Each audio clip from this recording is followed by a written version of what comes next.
Bab 1535. Bisa menahan satu pedang dariku. Tidak rasional. Pintu Yakunan sangat teraniaya saat ini. Aturan hukum alam semesta bisa dikatakan sebagai aturan rasional hukum alam semesta yang luas, dan sekarang, keluarga ini melawan langit, tidak hanya melawannya, tetapi juga membunuh mereka. Ini sangat tidak rasional. Pada saat itu, menara kecil tiba-tiba berkata, "Yakunan, jangan berbicara seperti kamu sangat teraniaya. Dulu kalian tidak bertanya alasan, langsung ingin membunuh majikan muda, itu sebabnya wanita itu marah. Jika bukan karena kekuatan wanita itu dan majikan besar, majikan muda sekarang sudah dibunuh oleh kalian." Mile menggelengkan kepalanya dan tersenyum. Tentu saja, dia tidak benar-benar bersimpati dengan pintu Yakunan ini atau semacamnya, seperti yang dikatakan menara kecil, jika bukan karena Lydia, dia pasti sudah mati. Dan pada saat itu, siapa yang akan bersimpati dengan dirinya?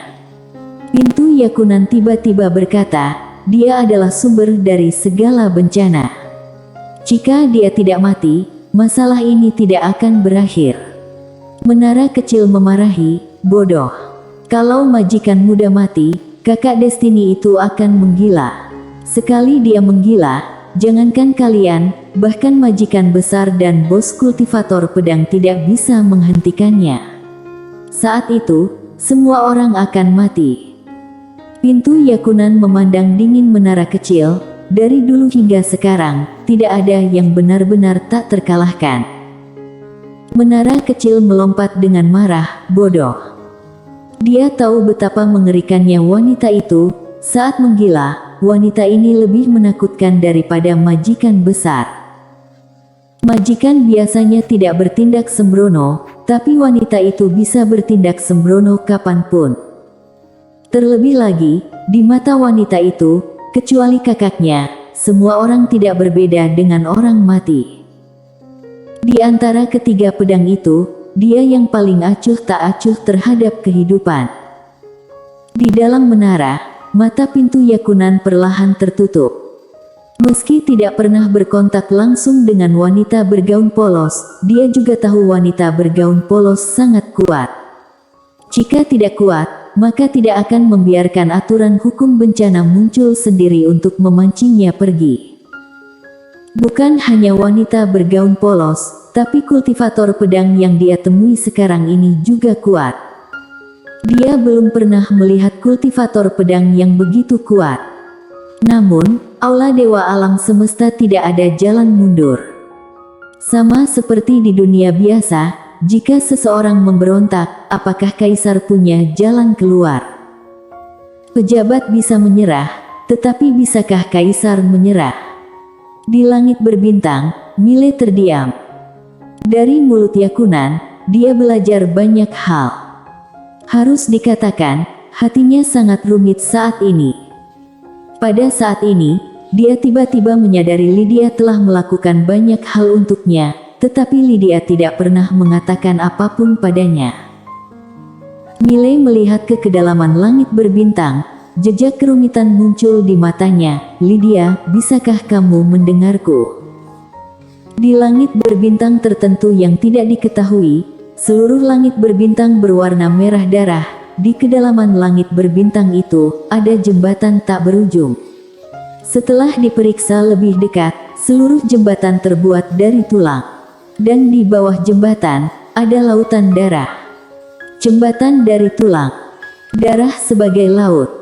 Di jembatan, seorang wanita berjalan perlahan. Wanita bergaun polos.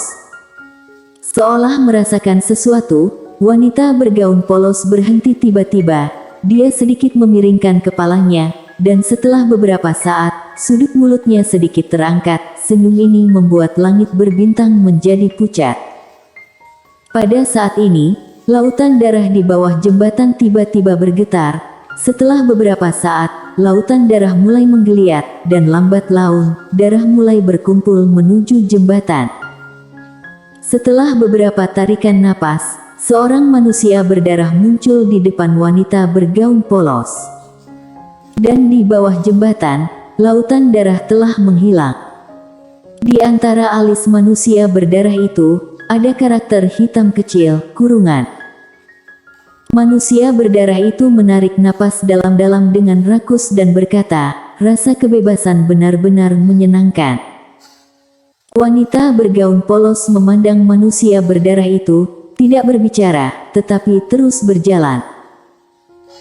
Manusia berdarah itu memandangi wanita bergaun polos dan berkata sambil tersenyum, aku telah dipenjara selama 1.000.000 tahun. Wanita itu bilang selama aku membunuhmu, aku bisa mendapatkan kembali kebebasanku yang sebenarnya dan keluar dari penjara dewa tanpa batas ini.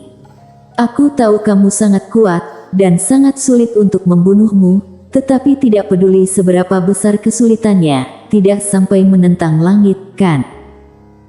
Wanita bergaun polos berhenti dan memandang manusia berdarah itu, menantang langit, masih ada kehidupan. Menantang aku. Setelah suara itu turun, dia tiba-tiba menghunus pedang dan menebas. Puff. Sebelum manusia berdarah itu bisa bereaksi, seberkas cahaya pedang menembus alisnya. Saat ini, wanita bergaun polos ada di belakangnya. Wanita bergaun polos menarik pedangnya, dengan sedikit sindiran di sudut mulutnya, apa itu langit? Bisa menahan pedangku. Setelah mengatakan itu, dia terus berjalan menuju kejauhan. Di jembatan, manusia berdarah memandangi langit berbintang dengan bingung. Aku dipenjara selama 1.000.000 tahun, begitu keluar langsung meninggal, aku bahkan tidak menyebut namaku. Saat suara itu turun, dia hanyut seperti gumpalan asap hijau tertiup angin. Langsung musnah. Star Territory Styx. Miley menarik pandangannya, saat ini, sangat ingin bertemu Lydia. Tapi dia juga tahu kekuatannya saat ini masih sangat lemah. Kekuatan. Miley melirik pedang di tangannya, sekarang hal yang paling mendesak adalah meraih pedang fana. Weni tiba-tiba berkata, kita hampir sampai. Miley menarik pikirannya, dia melihat ke kedalaman langit berbintang yang jauh, dia sedikit penasaran. Mengapa pria berbaju biru menghunus pedangnya di tempat itu? Kotak yang dikubur si kecil putih di tempat itu, isinya apa? Miley dan Weni mulai mempercepat langkah mereka. Pada saat ini, menara kecil tiba-tiba melayang ke bahu Miley, dan dengan lembut bergesekan dengan bahu Miley, majikan muda, ayo kita bersatu. Miley melirik menara kecil dan berkata sambil tersenyum, kenapa? Menara kecil berkata, jika kita bergabung, kamu bisa menampilkan kekuatanku sepenuhnya. Pada saat itu, kita bisa memukul pintu rusak itu.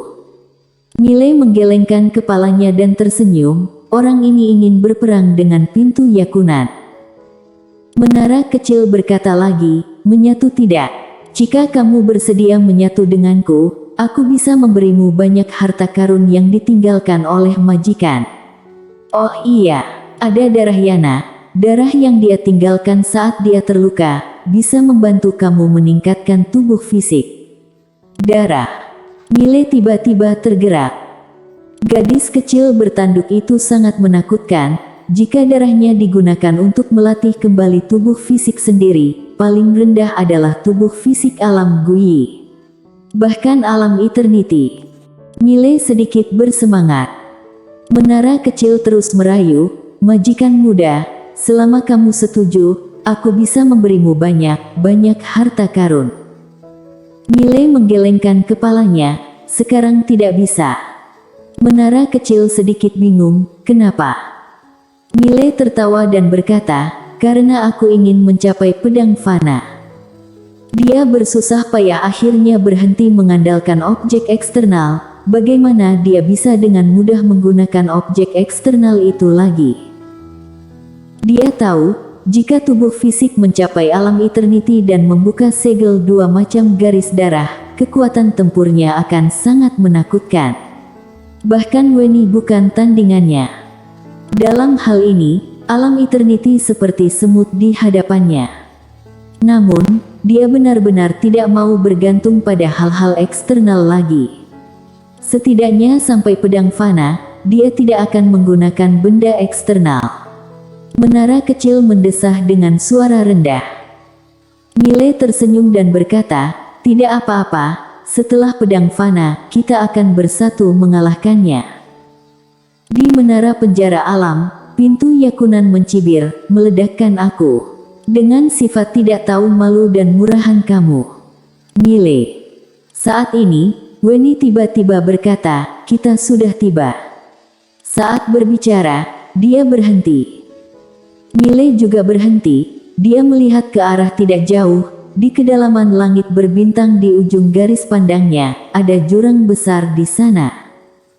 Jurang pedang. Jurang pedang ini sangat besar. Berdiri di depan jurang pedang ini seperti semut berdiri di depan bak mandi. Mereka jauh dari jurang pedang ini sekarang, tapi Mile merasakan kesungguhan tekad Tao pedang yang sangat kuat. Kesungguhan tekad Tao pedang ini sangat kejam, memancarkan energi jahat. Yang mengejutkannya adalah kesungguhan tekad Tao pedang ini tampak familiar. Pada saat ini, pintu Yakunan muncul di sebelah Mile. Dia melihat ke kejauhan sambil mengerutkan kening. Mile melirik pintu Yakunan, "Kenapa kamu keluar?" Pintu Yakunan menatap Mile dengan dingin, "Tidak senang. Tidak senang, kita duel. Jangan panggil orang." Mile. Weni tiba-tiba berkata, "Apa pendapat Nona tentang kesungguhan tekad Tao pedang ini?" Pintu Yakunan menatap jurang pedang itu dengan dingin, dan diam saja. Weni tidak bertanya lagi, dia melihat ke arah Mile, "Ayo pergi ke sana." Mile mengangguk. Keduanya terus bergerak maju. Setelah berjalan sebentar, wajah Weni berangsur-angsur menjadi serius. Kesungguhan tekad Tao pedang ini terlalu kuat. Seperti gunung besar menekannya, semakin jauh melangkah, semakin kuat tekanannya. Weni sangat terkejut, dia adalah master puncak alam eternity, tapi saat ini, dia benar-benar ditekan oleh kesungguhan tekad Tao pedang dan kesungguhan tekad Tao pedang ini sudah berlalu berapa tahun. Seberapa kuat pemilik kesungguhan tekad Tao pedang ini? Seolah memikirkan sesuatu, Weni melihat ke pintu Yakunan. Pintu Yakunan sepertinya terpengaruh juga, sedikit mengernyit. Dan begitulah, mereka bertiga berjalan 1000 kaki lebih dan mereka telah sampai di tepi jurang pedang. Saat ini keringat dingin menetes dari wajah Weni. Tidak hanya itu, langkah kakinya bahkan tampak sangat berat, setiap langkah sangat berat. Apalagi energi jahat di dalam kesungguhan tekad Tao pedang itu menjadi semakin mengerikan. Jika bukan karena kegigihannya, dia akan terkikis oleh nek jahat itu. Alis pintu Yakunan juga berkerut semakin dalam, namun ada jejak aneh di kedalaman matanya. Energi pedang ini sangat kuat. Jika menggunakannya dengan baik, mungkin bisa membunuh orang ini. Pada saat ini, Mile tiba-tiba berkata, "Kamu sepertinya sangat kesulitan." Mendengar ini, kedua wanita itu menoleh, melihat Mile. Mile terlihat santai, seolah tidak terjadi apa-apa. Weni sedikit bingung, "Kamu, bagaimana bisa?" Mile berkedip, "Aku merasa baik-baik saja." Weni sedikit mengernyit, "Kamu tidak bisa merasakan kesungguhan tekad Tao pedang." Mile berkata, "Bisa." Weni terheran-heran, "Kalau begitu kamu masih bisa santai begitu?" Mile sedikit bingung, "Memang santai. Kenapa kalian terlihat sangat kesulitan?" Weni hendak berbicara, tetapi pada saat ini, suara menara kecil tiba-tiba terdengar di arena. Tentu saja majikan muda merasa santai. Karena kesungguhan tekad Tao pedang ditinggalkan oleh majikan besar. Saat bertemu majikan muda, mana berani melawan? Majikan muda, barusan aku menerima pesan dari kesungguhan tekad Tao pedang. Dia bilang ingin mengikutimu, bisa tidak? Mile berkedip, "Ikut aku." Menara kecil berkata, "Ya, katanya ingin ikut denganmu." mohon terimalah, bisa bantu kamu bertarung. Weni. Di samping, wajah pintu Yakunan menjadi sangat jelek, seolah-olah diliputi amarah. Tiba-tiba dia menamparkan, sialan, aku tidak bermain lagi. Boom. Di kejauhan, langit berbintang langsung musnah.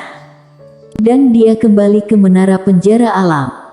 Bersambung.